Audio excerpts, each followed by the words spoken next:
My stepdaughter insulted me in front of my family, and when I confronted her, my wife humiliated me. She's not your daughter. Don't correct her. I just smiled. The next morning, I canceled her university tuition, car, and credit cards and sent an eviction notice. Now they understood that I wasn't a father. I was their sole provider. My brother raised his beer. To my brother, the one who's made it further than any of us. It was my night, the 10th anniversary of my first restaurant. My family was gathered at my house, celebrating what I had built with my own hands. "And what are you going to study?" he asked my stepdaughter. "With the university he's paying for, you have the world at your feet." She didn't even look up from the cell phone that I paid for. "Something worthwhile. Law, medicine. I don't want to end up being a waiter my whole life." My fork dug into the plate. "Sorry, you heard me. Not all of us can settle for serving food and cleaning tables." My mother choked. My father stopped eating. The contempt in her voice was visceral, cutting through the air like a razor blade. "That was completely out of line," I said, feeling rage rise in my chest like lava.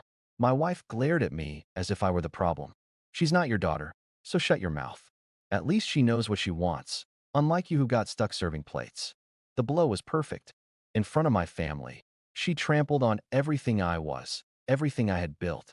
Every word was a hammer blow to my dignity. I smiled slowly. The clarity was brutal and final. "You're right. I'm nothing to her." The next morning, I called my manager. "I'm not coming in today. Take care of everything." "Everything okay, boss?" "Yes. I just have to deal with something personal." I sat down at the computer with a cup of coffee that went cold, untouched. I needed to understand exactly what had been happening in my own home. While I waited for the bank's page to load, memories hit me like a waterfall. The times I had tried to set basic rules with my stepdaughter. No phones at the table, I had said once during dinner. She didn't even look up. My wife immediately jumped in. "You're not her father. You have no right to correct her." Or the time she came home at 3 a.m. on a Friday, and I asked where she had been. She looked at me like I was trash and said, "Why do I have to explain myself to you?" My wife, of course, backed her up. "If you have a problem with her, you deal with me." Every time I tried to exert any kind of authority or simply ask for basic respect, they shut me down and made me look ridiculous. My stepdaughter had quickly learned she could ignore me without consequence, and my wife made sure of it. I should have seen it coming, but I always justified it. "It's normal," I told myself. "A rebellious phase because I'm her mother's new partner. She hasn't fully accepted me." And it was the same with my wife. She was a single mother for so long that it's hard for her to let someone else into her daughter's care. I always found excuses for their behavior. The signs were there from the beginning, but I ignored them. I opened the credit card statements for the last 6 months. The first charge that caught my eye was a recurring one. Los Palmas Boutique Hotel, always on a Tuesday or Thursday, always when I was at the restaurants, $50 each time. And that's when it all brutally clicked into place. Those were the exact days of their mother-daughter outings. The doctor's appointments, the family shopping trips, the activities they needed to do together. It was all a lie, a perfectly orchestrated facade. My stomach dropped like a stone. My money was funding their hotel meetups while I worked like an idiot, believing I had a united family. My stepdaughter was her perfect alibi. I kept scrolling. Purchases at Neverpool for thousands of dollars. Watches, designer shirts, expensive perfumes, gifts I had never seen, much less received. But what really destroyed me were the transfers. My wife had been moving money from our shared account to a personal account I didn't even know she had. $2,000 here, $3,000 there, always with vague descriptions like household expenses or family shopping. 23 transfers in 6 months. Over $30,000. The pattern was perfect. Hotel on Tuesdays, transfers on Wednesdays, shopping on Thursdays. Like clockwork. I closed the laptop and leaned back in my chair. The infidelity was obvious. But who was it? My mind raced through the possibilities. Someone from work, an acquaintance, a complete stranger. The uncertainty ate me up inside. One thing was clear. I needed solid evidence, not just suspicions. That afternoon, I went to an electronics store. "I need a high-definition security camera. The best you have for indoor or outdoor." "Outdoor. I want to improve the neighborhood security." $100 later, I had a camera that could record in 4K with audio. I installed it discreetly, pointing at my front door, hoping it would give me the answers I so desperately needed. I didn't have to wait long. On the third day, while reviewing the footage on my phone from the restaurant, I saw him. It was our next-door neighbor, let's call him Dominic, casually walking up to my house 10 minutes after I had left. He had a key. The same Dominic who always greeted me with that overly friendly smile when I left for work. He was supposedly happily married to an elementary school teacher. 2 hours later, he walked out, adjusting his shirt. It all fit together like a punch to the gut. The strange familiarity I had ignored for months, the casual conversations in the garden, the overly cordial greetings. But there was more. I kept reviewing footage from previous days, and there was the complete pattern. When Dominic's wife, let's call her Eris, left early for work, he would wait for me to leave before coming to my house. On the days Eris stayed home, my wife and stepdaughter would go shopping. I cross-referenced those dates with the hotel charges. Every single time, it matched perfectly. The realization broke me in two. My stepdaughter didn't just know about the affair. She was an active accomplice. Her insult during dinner had been cruel and dismissive, but now it hurt differently. She hadn't just humiliated me in front of my family. She had done it while covering up her mother's betrayal. That night, I searched for Eris's profile on Facebook. A genuine smile, family photos that breathed normally. A woman who had no idea her husband was sleeping with the neighbor with my money. I took screenshots of everything. Bank statements, camera recordings, transfers. I organized every piece of evidence by date and time. I called my lawyer. I need an urgent consultation regarding asset separation in a common law marriage and fraud. Fraud. Someone has been diverting money from our shared accounts without my consent. I want to know what my options are. The appointment was set for Friday. Friday morning, my lawyer got straight to the point. Technically, there's no marriage, so there are no marital assets to divide. But the fraud is another story. If you can prove she used your money without consent for purposes that harm you, I have the proof, then you have the right to recover that money and more. You can also proceed with a civil suit against both of them for moral damages. And if they live on my property, if she doesn't pay rent and isn't on the lease, you can start eviction proceedings. 30 days. I walked out of that office with crystal clarity. It wasn't just about the money or the infidelity. It was about the respect, the deliberate humiliation about that phrase. I'm nothing to her. She was right. I was nothing to them. I was the owner of everything they had. That night at dinner, as if nothing had happened, my wife told me about her day. Dominic was helping me with some heavy boxes. Such a helpful neighbor. I smiled and nodded. Yes, he's very helpful.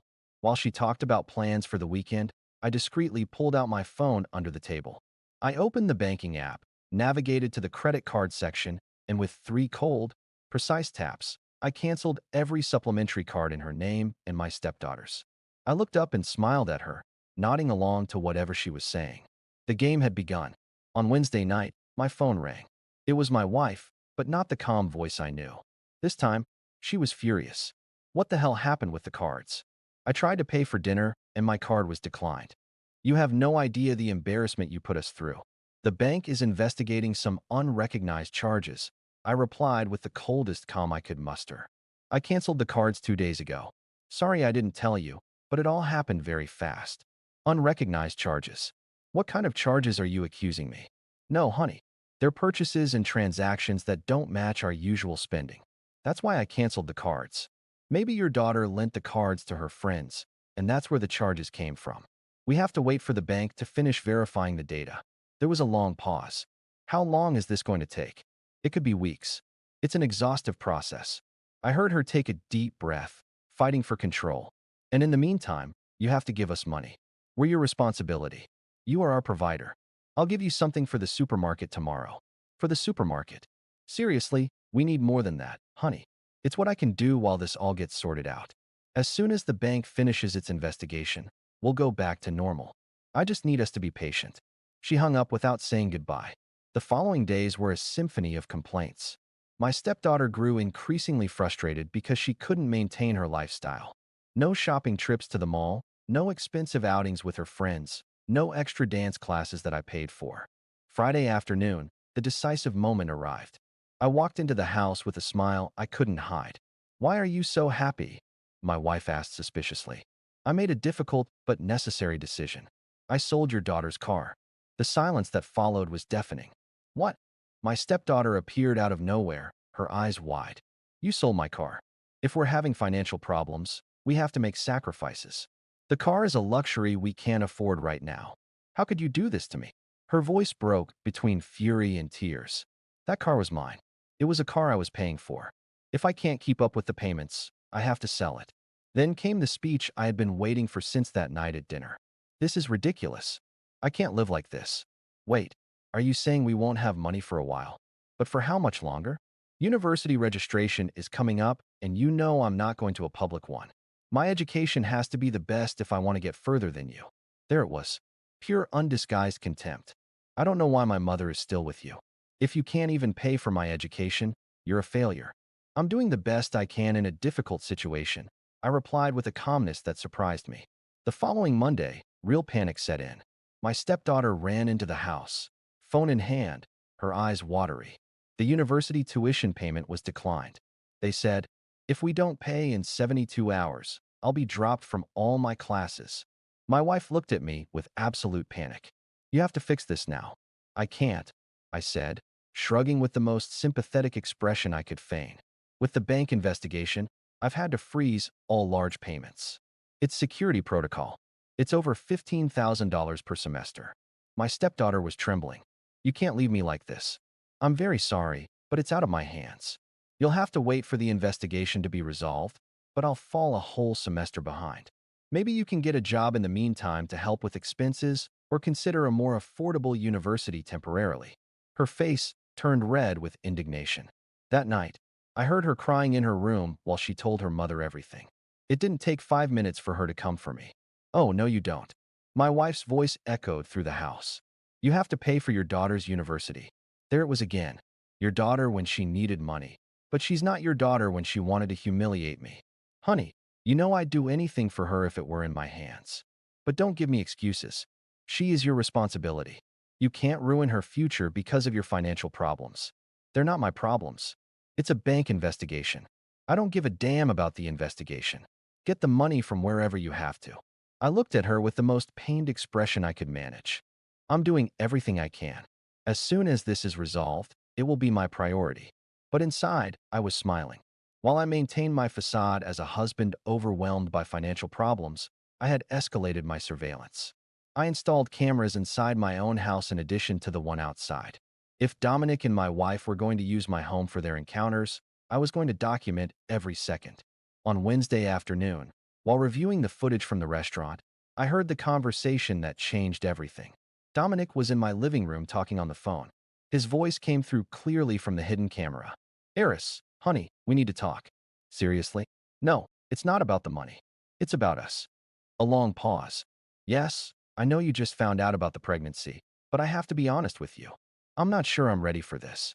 My job situation isn't stable, and with a baby. My heart stopped. Eris was pregnant, and Dominic was looking for excuses to leave her. My wife's voice interrupted from the kitchen. Was that her? Yes, she's pregnant. And what are you going to do? I already told you I want to be with you, but you need to make up your mind once and for all. I can't keep waiting while you play the perfect wife with him. It's not that easy, Dominic. He's in a better financial position than you if I leave with you. So, this is about money? No, but I have to be realistic. That's why I've been saving money on the side, just in case I decide. There it was, the confirmation of what I had suspected. My wife was using me as a financial plan B while she decided whether to leave me. Dominic was pressuring my wife to leave me while his pregnant wife waited at home, unaware that her husband planned to abandon her. That night, I couldn't sleep. For the first time since this nightmare began, I faced a genuine moral dilemma. Should I tell Eris the truth? I would have wanted to know. She had the right to know that her husband was not only cheating on her, but also planning to abandon her while she was pregnant. But was it fair to destroy her world at such a vulnerable moment? Then again, Dominic was going to destroy her world anyway. The only difference was whether she found out now or later when she was further along in her pregnancy. Did I have the right to decide what was best for her? Or did I have a moral obligation to tell her before Dominic left her? The answer came when I remembered my own experience. I would have wanted to know from day one. Eris deserved the same opportunity to make informed decisions about her future and her babies. On Thursday morning, I received the call I had been waiting for. We have everything we need. My lawyer told me the evidence is solid. We can proceed with the civil suit and execute the eviction order whenever you give the word. Are you sure it's enough? More than enough. The unauthorized transfers, the recordings, the bank statements. It's a solid case. I hung up and felt a strange calm. It was time to design the perfect ending to this nightmare. That night, I sat down at the computer. It was time to act. The eviction would be carried out on Friday morning, but first I needed to talk to Eris. On Thursday afternoon, when I knew my wife and Dominic would be at the hotel, I walked over to the house next door. My heart was pounding as I knocked. Yes. Eris opened the door. She looked tired and pale. Excuse me, ma'am. I'm your next-door neighbor. I need to talk to you about something very delicate involving your husband. Her face changed immediately. What's wrong with Dominic? Could we talk inside? I have some evidence I think you should see. Once we were seated in her living room, I opened my laptop. Ma'am, I'm very sorry to have to show you this, but your husband has been using my house for encounters with my wife. I have recordings. I showed her some of the clearest footage, Dominic entering and leaving my house. The dates, the times. Her face went pale. This can't be true. I know it's hard to believe, which is why I'm proposing something. Tomorrow, you and I will pretend to leave for work as usual, but we'll come back in half an hour. They will be here in my house. We're going to catch them red-handed. Eris looked at me with a mixture of pain and determination. Are you sure? Completely. It's the only way for you to see the truth with your own eyes. Aries was trembling slightly. Why are you telling me this? Because I'm a victim here, too. And because I believe you have the right to know, especially now that you're expecting a baby. She was silent for a long time processing the information. What time? Tomorrow. You have to leave tomorrow as if you're going to work normally. I'll do the same, but instead of leaving, we'll wait and come back 30 minutes later. By then, they'll be comfortable and relaxed. Eris processed the information. 30 minutes? Exactly. We need to give them enough time to feel safe and well to leave no doubt about what's happening. She nodded slowly. I understand. Tomorrow I'll leave as usual, but I'll be back in half an hour. I walked back to my house knowing that this entire charade would end tomorrow. The truth would be there raw and undeniable for Aries to see with her own eyes. That night, I called my lawyer. Everything is ready. I'll pick up the eviction notice first thing in the morning. All right, I'll have it ready. The game was over. All that was left was to say, checkmate. Friday morning, I left the house earlier than usual. I'm heading to the restaurant. I told my wife, I have to take care of some pending matters early. Will you be back for lunch? I don't think so. It's going to be a long day. First, I stopped by my lawyer's office to pick up the eviction notice. The documents felt heavy in my hands, but also liberating. On my way back, my phone vibrated with a text from Aries. I've left the house. All set, I replied immediately. Perfect. I'm on my way. Had to pick something up. Meet me at the neighborhood park. I parked 2 blocks from my house and walked to the park. Aries was already there sitting on a bench looking nervous but determined. Are you ready? I asked her. No, not really. But let's do this. It's okay. You're not alone in this. We're in this together. We're going to make them regret messing with us. She nodded, trembling. We walked in silence to my house. My heart was beating so hard I was sure she could hear it. When we arrived, I took out my keys and opened the door slowly and quietly. This is your last chance to back out. If you're not sure, I whispered. No, I need to see this. I opened the door and we went inside. We found clothes scattered all over the floor. It seemed they were in quite a hurry. Then we heard the moans coming from our bedroom. With my heart pounding, we went up the stairs. Eris, barely holding back tears, looked like she was about to throw up. As we got closer, the sounds grew louder. I thought I might throw up, too. The sound of the door opening made them turn. I saw the exact moment the color drained from their faces. Dominic nearly threw my wife to the floor as he scrambled up, barely covering himself with a sheet. She was frozen with her mouth open, desperately trying to cover herself with a pillow. No, no, this can't be happening, my wife stammered, looking between Aries and me with wide, terrified eyes. What? How? Dominic, consumed by panic, didn't know what to say. Aries, you were supposed to be at work. His voice came out in a high-pitched squeal, completely different from his normal tone. This isn't. It's not. It's not. What? Arisa's voice exploded like thunder. You're screwing the neighbor. My wife finally reacted, getting to her feet on shaky legs. Wait, wait. We can explain this. It's not what it looks like. We were just what? I looked her straight in the eyes. Oh, don't tell me he was helping you unclog your drain, I said, laughing. I don't know how you plan to explain this when we've clearly seen you. Do you take us for fools? Dominic had turned pale as a ghost. He was literally shaking. Eris, baby, please let me explain. This was a mistake, a moment of weakness. Aries looked at him with absolute contempt. Weakness? I'm pregnant, Dominic. And you're here with this? She walked towards him, pulling out her phone. But don't worry, my lawyer will make sure you pay every cent of child support. I'm taking the house, the car, even your pension. Don't think you're getting out of this unscathed. Eris, please think about the baby. I am thinking about the baby. That's why I'm going to bleed you dry until you have nothing left. She turned towards the door. Enjoy your new life of being broke. Wait. Dominic tried to follow her.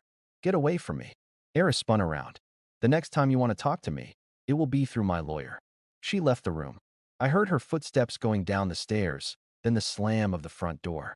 Dominic ran out after her, still desperately looking for his clothes. And just like that, I was left alone with my wife in the room we once shared. The silence was so thick, I could feel it crushing my chest. My wife broke the silence first. Please, can we talk about this? I pulled the eviction papers from my pocket and placed them on the bed right where she had been with Dominic minutes before. Eviction notice. You have 48 hours. Her hands trembled as she took the papers. This can't be real. It's very real. It's signed by a judge. You can't do this. This is my house, too. No, this is my house. You are an occupant without a rental agreement. I looked her straight in the eye and a thief. A thief. Her voice broke. $30,000. Unauthorized transfers from our shared accounts. I have it all documented. She collapsed onto the bed. I was going to pay it back. When? After you ran off with him. I pointed to where Dominic had been. Oh, but he doesn't want you anymore. He used you just like you used me. I took out my phone. Want to hear the recordings? I have everything documented. What recordings? Her eyes widened in horror. You didn't know? We have cameras in the house, the bank statements, everything. I put my phone away. The bank problems, the investigation, it was all a lie. I've known for weeks, but you kept acting normal. You talked to me. You ate with me. Her voice trailed off. I needed time to prepare everything legally to make sure you couldn't keep a single thing that's mine. At that moment, we heard footsteps in the hallway. My stepdaughter appeared at the door, visibly bewildered by the situation.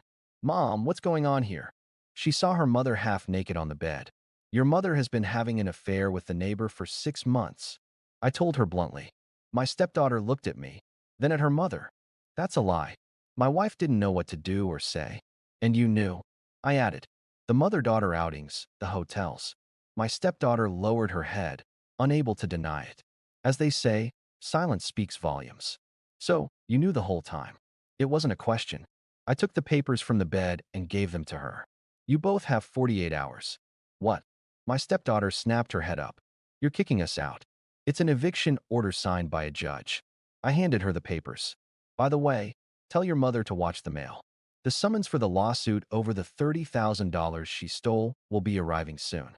$30,000. My stepdaughter turned even paler. Yes, $30,000. I looked at my wife. She was planning to run off with the neighbor. Money that you will now have to pay back with interest and damages. It was our money, my wife said, getting up from the bed, still trying to cover herself. It was my money. I cut her off. And you used it to build your plan B. My stepdaughter connected the dots. Mom, instead of using it for my education, you were planning to leave me. My wife's silence was all the answer she needed. It seems your mother chose her lover, and you helped her by covering for it all. But what am I going to do now? Her voice broke. University. That's not my problem. Like you said, I'm not your father. I headed for the door. You have 48 hours. Not a minute more. My wife came up to me. Wait, I was wrong. I made a mistake. Please, you can't do this to us. We can try again. No, this is over. I deserve more than a woman like you. I turned to leave. I love you, she shouted desperately. I can change. We can start over. I stopped in the doorway. You don't love anything but my money. The only difference is now it's gone. And us. What? Where are we going to go? That's not my problem anymore. I went downstairs without looking back. I heard my stepdaughter crying. I heard my wife screaming at me. I heard all the chaos I was leaving behind. But I just kept walking. I walked out of my own house for the last time as the man I had been. When I returned in 2 days, I would be the absolute owner of my life and my property. And they would have to discover who they were without my money, without my house, without me. It's been 2 months since I kicked them out of my house. I stayed in a hotel for those 2 days while they packed. When I came back, the house was empty, but intact. At least they had the decency not to destroy anything. Aries followed through on every threat. Dominic lost the house in the divorce, the car, and is paying child support that has him working 2 jobs. My ex and her daughter had to move into an apartment on the other side of the city. The civil lawsuit forced her to return the $30,000. She had to empty that secret account down to the last cent, plus interest and legal fees. In total, she lost almost $40,000. The irony wasn't lost on me. Her relationship with her daughter became toxic. I sold the house 3 weeks ago. I didn't want anything that reminded me of that lie. I bought a larger apartment in a better area, the kind of place I used to think I didn't need. Now that I'm not supporting 2 people who despised me, I can't afford certain luxuries. Business is better than ever. I'm considering opening a third location. Yesterday, I received a text from my stepdaughter from an unknown number. I'm sorry. I made a horrible mistake. Please, I need help with university. I promise I'll pay you back everything when I graduate. I read it twice. I remembered that dinner. I don't want to end up being a waiter my whole life. I deleted it without replying. Read it. Was I too ruthless? Or did I simply respect myself for the first time? Let me know in the comments. Drop a like, and don't forget to subscribe for more real-life stories.